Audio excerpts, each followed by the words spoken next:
Thank you for watching our video. Please subscribe to watch our next video. Thank you for watching our video. Please subscribe to watch our next video. Before we continue, subscribe to Racism Story and join thousands discovering stories that challenge prejudice and reveal the truth behind First Impress Next. Gate C-42 at Denver International Airport smelled like burnt coffee and jet fuel, and at 6:52 in the morning it was already crowded with people who had somewhere more important to be. Dr. Renee Calloway stood near the window in a gray cardigan that had seen better winters, a canvas tote over one shoulder, her boarding pass folded twice in her jacket pocket. She was not the kind of woman who announced herself. She had learned a long time ago that the quietest people in a room are often the ones holding it up. Flight CA-2247 to Charlotte was already running behind. The gate agent had made 2 apologetic announcements about a late inbound aircraft, and the standby line had grown restless. Renee did not check her phone every 90 seconds like the man beside her. She did not sigh loudly at the ceiling.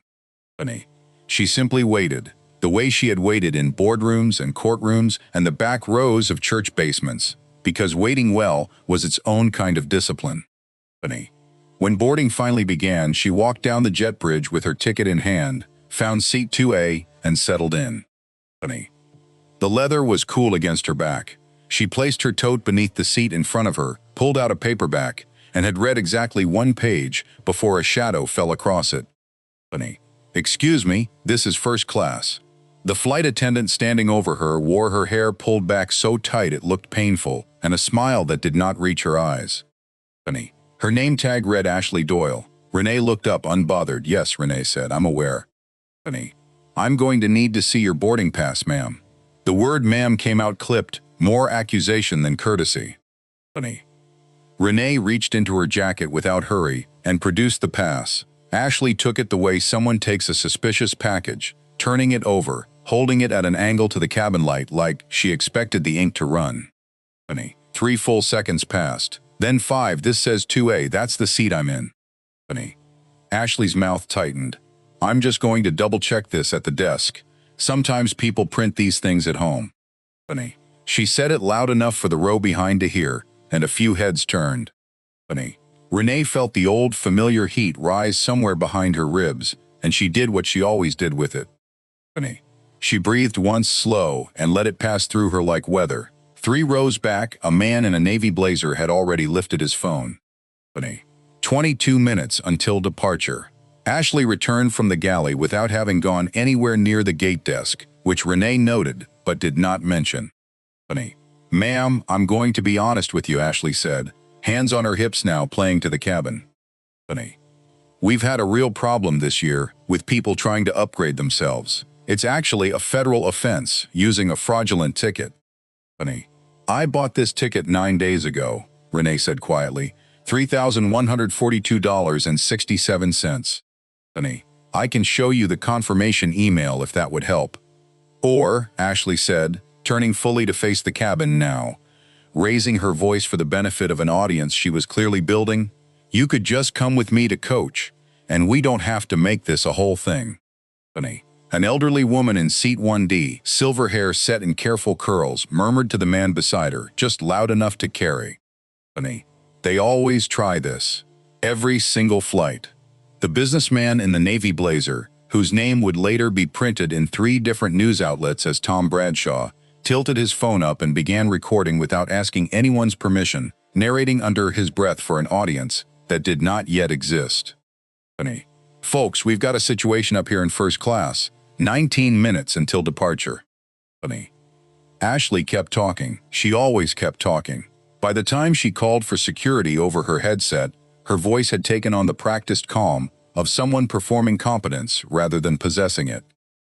"We have a non-compliant passenger in first class, gate C-42, refusing to relocate."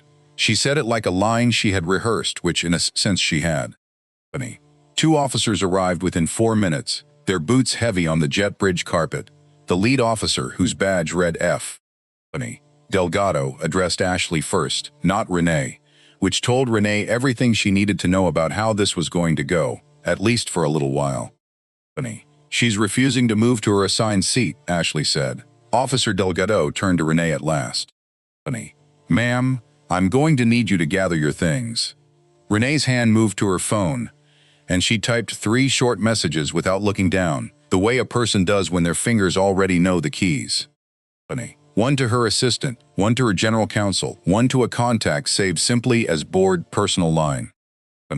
She did not send them with any drama. She sent them the way most people send a grocery list. 16 minutes until departure. Tom Bradshaw's video had 91 views and climbing. In the caption, he had already typed the words entitled, "Woman refuses to leave first class," and hit post before the flight had even boarded fully.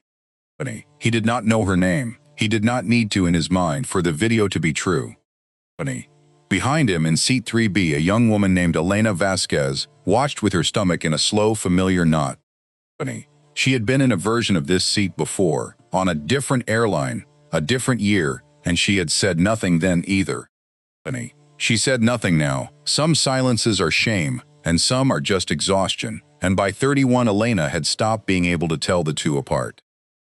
2 rows behind her, a man named Marcus Reed had already half risen out of his seat. She showed you the ticket, he said, loud enough to be heard over the general murmur. I saw it. Seat 2A, clear as day. Sir, please sit down, Delgado said, not unkindly, but firmly, the way a man says something he has said 100 times before and will say 100 times again. 14 minutes until departure.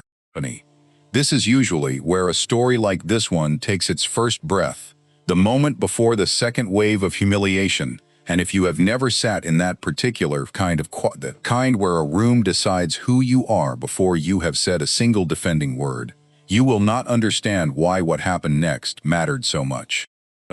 Ashley reached for her own phone and angled the camera at herself, thumb hovering, then pressing.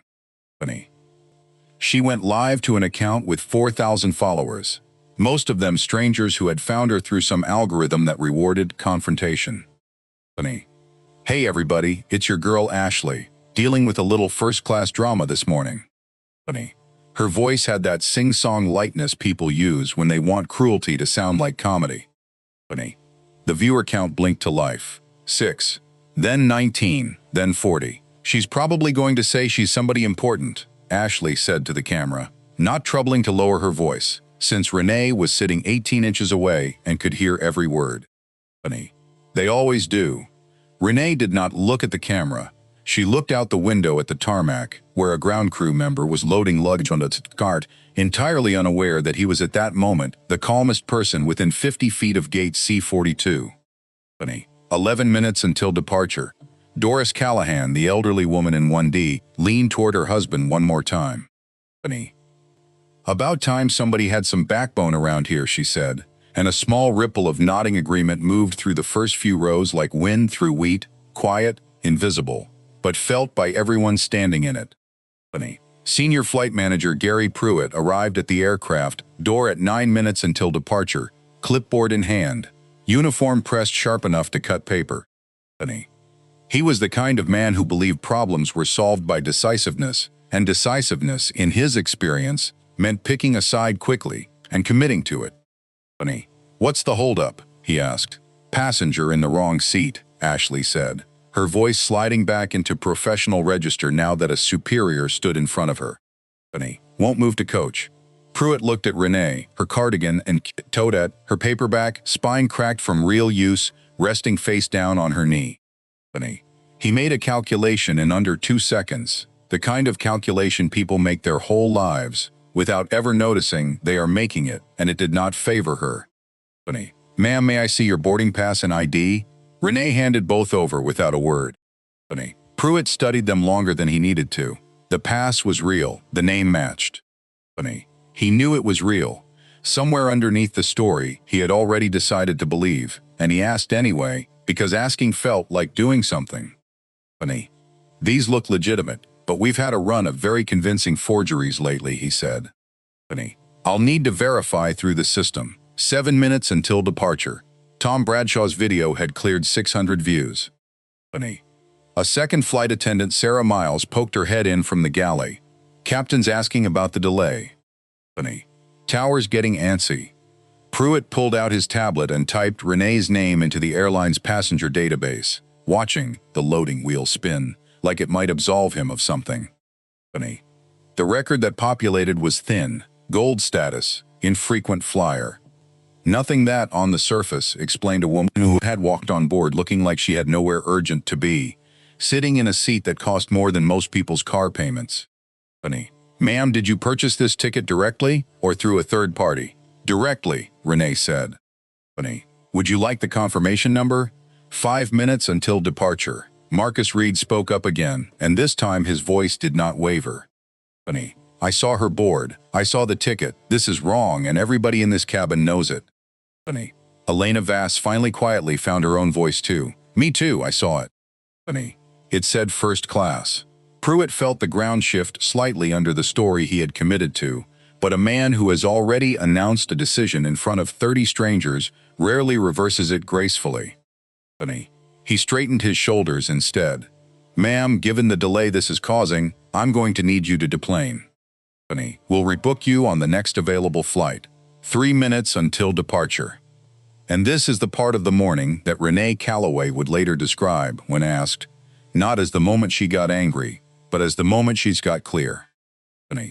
She reached into the inside pocket of her cardigan and withdrew a plain black card case, opened it, and set a single card face down on her tray table, her fingers resting lightly on top of it like she was covering a hand of cards she had no intention of showing early. Mr. Pruitt, she said, before you make a decision you can't take back, I'd like you to bring the captain out here yourself. Ma'am, I have full authority to handle passenger matters. I understand. But some decisions need to be made by the person who signs for this airplane, not the person who signs for the snack cart. Officer Delgado, sensing the room's temperature rising rather than falling, stepped closer. Ma'am, we need you to comply. 1 minute past scheduled departure. Ashley's live stream had climbed past 200 viewers, comments scrolling faster than she could read them. She kept the phone low now, sensing, without understanding why, that the room had stopped being funny.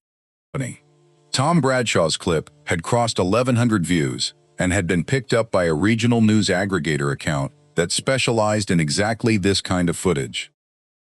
That's it, Pruitt announced. Ma'am, 10 seconds to comply voluntarily. Doris Callahan clapped once, softly satisfied.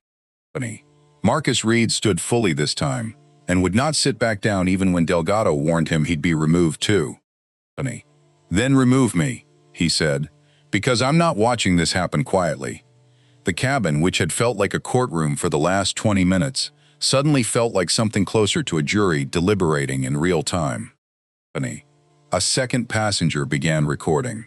A third leaned into the aisle to see better. Somewhere behind all of it, Renee Calloway sat perfectly still, her fingers resting on a card no one had read yet, and waited for the one person who could actually change the outcome of this morning to walk through that cockpit door. Her phone buzzed once against the tray table. The screen read legal, priority line. She silenced it without looking down. 4 minutes past scheduled departure, the cockpit door opened. Captain Walter Hines stepped out first, a tall man in his late 50s with silver at his temples, and 31 years in commercial aviation behind him, the kind of career that teaches a person to read a cabin the way a sailor reads weather.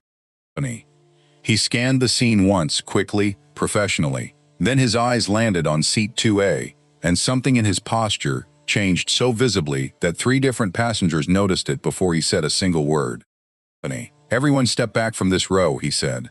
Now Officer Delgado hesitated. Captain, we were told. I said step back. Both officers moved. Gary Pruitt, standing just behind the captain, felt his stomach drop the way it does at the top of a hill you didn't know you were driving toward. Captain Hines approached Renee's seat the way a man approaches something he suspects might be very important and very fragile at the same time. Dr. Calloway, he said, I am so deeply sorry. There has been a terrible mistake. The cabin, which had been humming with whispered commentary for 25 straight minutes, went utterly silent, the kind of silence that has weight, that presses against your ears. Renee looked up at him with the same calm she had worn since the word welfare had first been thrown in her direction. though of course no one had said that word out loud this morning. They had simply acted like it was true. "Captain, I appreciate you coming out here. But I think we're a bit past a simple mistake." She gestured without theater at the 6 or 7 phones still recording around the cabin. This has been documented rather thoroughly. Pruitt found his voice, though it had lost most of its earlier certainty. "Captain, even if there's been some kind of misunderstanding, the passenger's initial, Gary," the captain said, quiet but final, "stop talking." 6 minutes past scheduled departure. Renee finally lifted her fingers from the card and turned it over. The card was plain, cream-colored, no logo, just a name and a title in small, unadorned type. Renee Callaway, founder and chief executive officer, Callaway Aerospace Holdings. Tom Bradshaw zoomed his camera in, reading the words aloud for his growing audience, his voice cracking slightly on the second half of the sentence as the meaning caught up with him. Callaway Aerospace Holdings. Wait, is that... He didn't finish the thought. He didn't have to. Somewhere in the aviation forums his footage was already reaching. Someone else would finish it for him within the hour. Captain Hines had gone pale in the particular way people go pale when they realize the ground beneath their career has just shifted. Callaway Aerospace Holdings was not a name most passengers would recognize, but every captain who had flown for Cascade Airlines in the last decade knew it intimately. It was the company that leased 54 of Cascade's 210 aircraft, a contract renewed just 18 months earlier, at just over $612 million a year. "Ma'am," he said. "I had no idea." "Clearly," Renee said. She reached for her phone and opened an app most passengers never think to check, one that tracked live aircraft registration against active leases. "This aircraft, tail number N774CA, is under a lease held by my company. Would you like me to have someone from our verification line confirm that for you?" "It's available around the clock." Elena Vasquez, sitting in 3B, had gone very still, one hand pressed over her mouth. She worked in aviation underwriting and understood, faster than almost anyone else on that airplane, exactly what those 4 words, Callaway Aerospace Holdings, actually meant for the people standing at the front of the cabin right now. Officer Delgado looked from Renee to the captain, uncertainty written plainly across a face trained not to show much of anything. "Captain, what are your instructions?" Captain Hines swallowed once. "Verify it now." 9 minutes past scheduled departure. He pulled out his own phone and dialed a number from memory, the kind of number a captain only ever memorizes because a very serious training module once told him he might need it someday. "This is Captain Hines, employee number 5182, aircraft N774CA. I need immediate confirmation on the leadership of Callaway Aerospace Holdings." The pause on the other end lasted only a few seconds, but in that silence Gary Pruitt aged what felt like several years. "Confirmed," the voice on the phone said, loud enough that the first 3 rows of passengers heard it clearly. "Dr. Callaway is our founder and CEO. She's traveling to a board session in Charlotte this morning." "Is there a problem with her flight?" Captain Hines closed his eyes briefly. "No, sir." "Just a verification issue on our end. Thank you." He ended the call and turned back to Renee, and for the first time that morning, his voice carried something other than authority. It carried something closer to fear. "Dr. Callaway, on behalf of this entire crew in Cascade Airlines, I am profoundly sorry. This should never have happened, under any circumstances." But Renee had one more thing left to say, before this became simply an apology instead of a reckoning.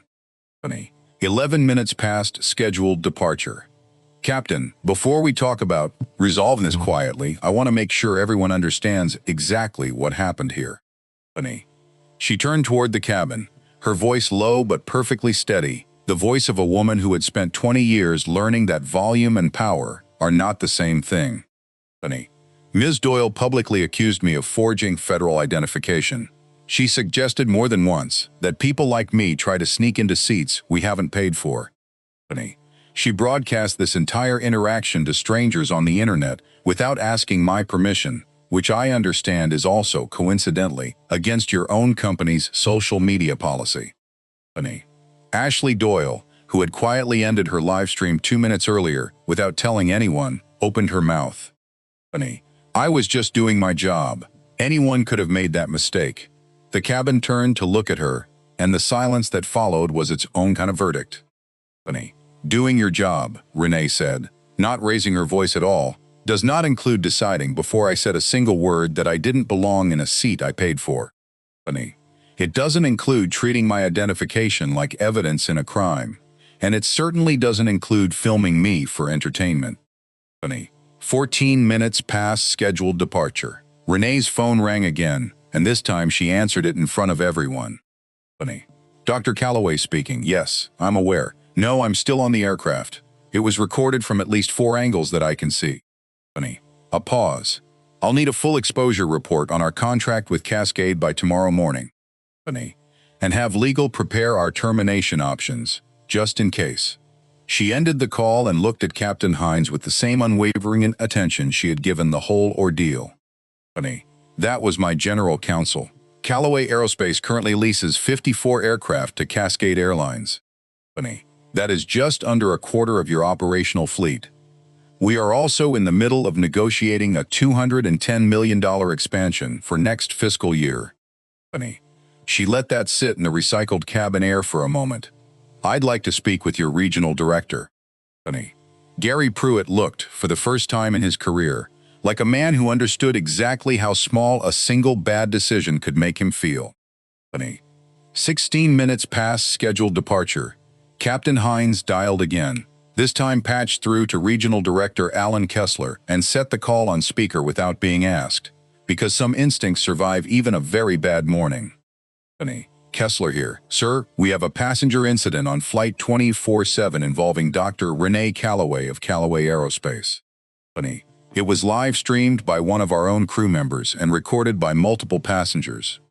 The silence on the line lasted a full 5 seconds. Calloway, as in that Calloway?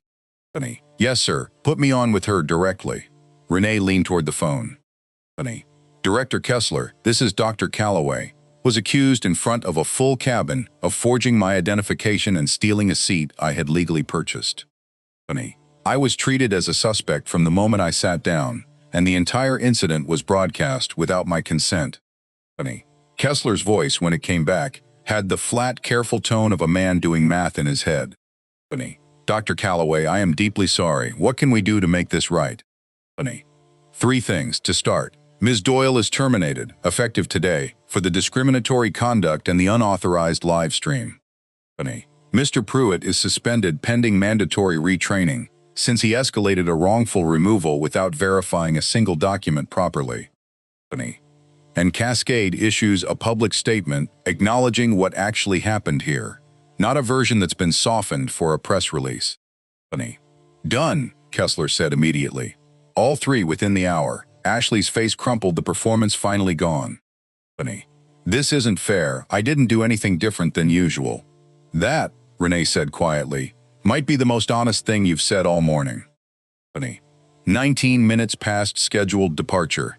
Kessler's voice came through again. Dr. Calloway, what would it take to keep your confidence in this airline going forward? Compensation, priority accommodations, whatever you. I don't want compensation, Director Kessler. I want this to never happen to someone who doesn't have a card in her pocket that can end a phone call in 4 seconds.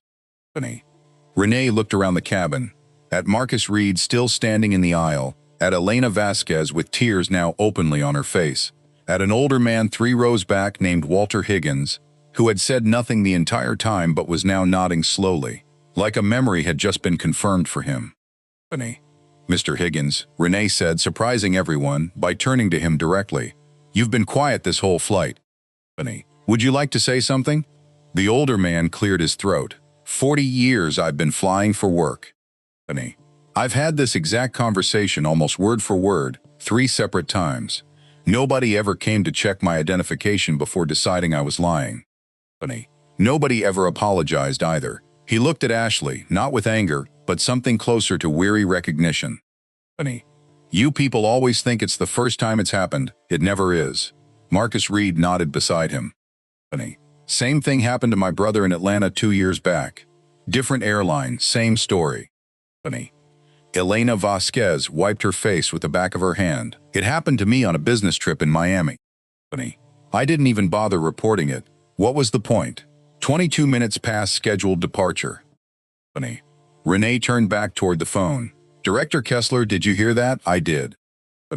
Then you understand this is not one flight attendant having a bad morning. This is a pattern your airline has tolerated for years, because nobody with enough leverage ever pushed back on it.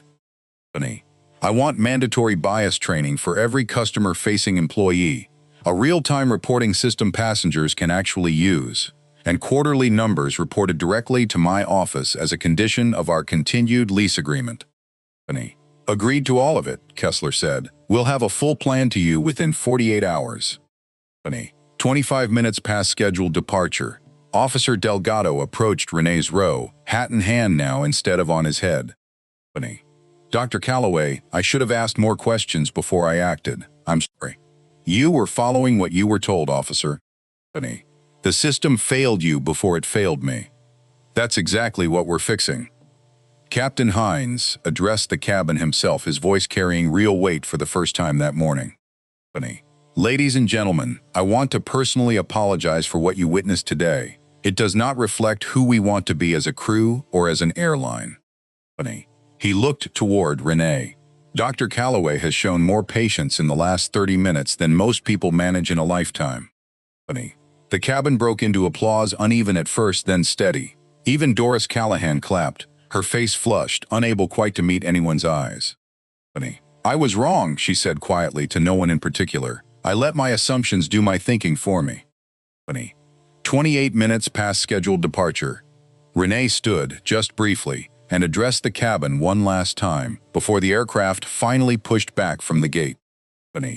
This wasn't only about me. It was about every person on this airplane who has been made to feel like they needed to prove they belonged somewhere they'd already paid to be.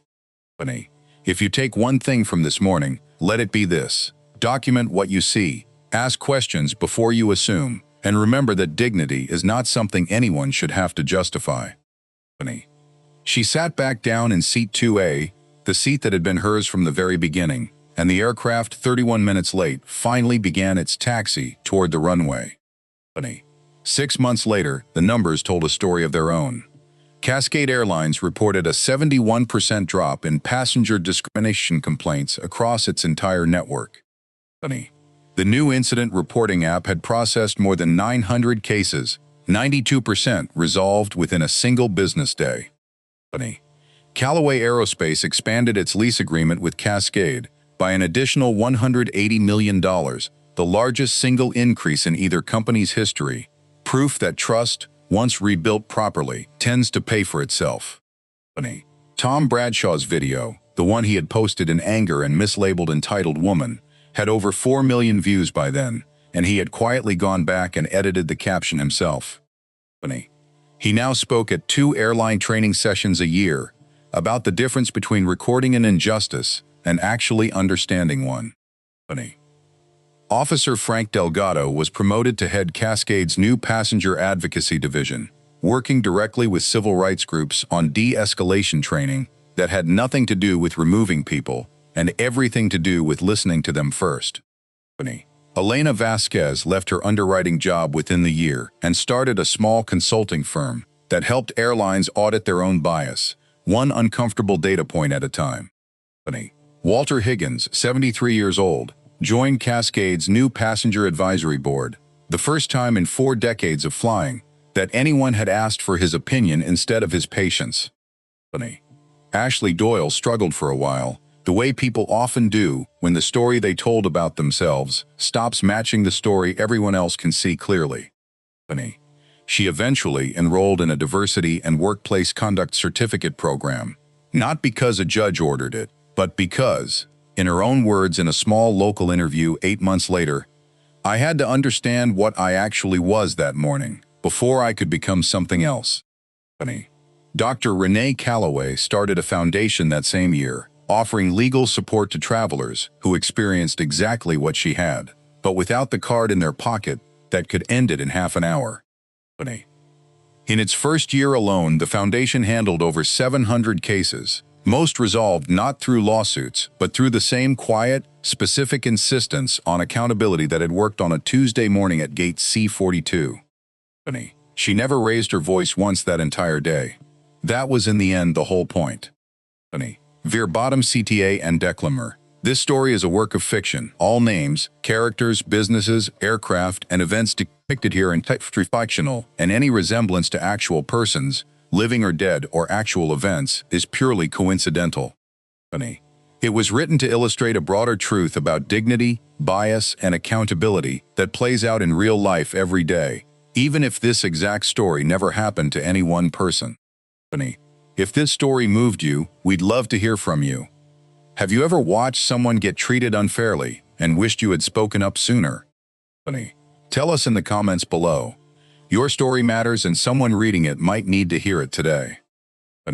When you witness injustice, document it. When you have influence, use it responsibly.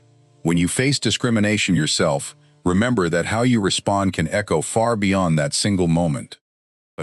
Subscribe for more stories about quiet power, patience, and the kind of dignity that refuses to raise its voice to prove its worth. Because sometimes the most powerful response is the one nobody sees coming. Disclaimer: story is a work of fiction created for entertainment and educational purposes only. All characters, names, businesses, and events depicted are entirely fictional and do not represent any real person, living or dead, or any actual establishment. Any resemblance to real persons, organizations, or events is purely coincidental. This content is intended to explore themes of human dignity, workplace ethics, and social justice through narrative storytelling. It does not make factual claims about any individual, company, or institution.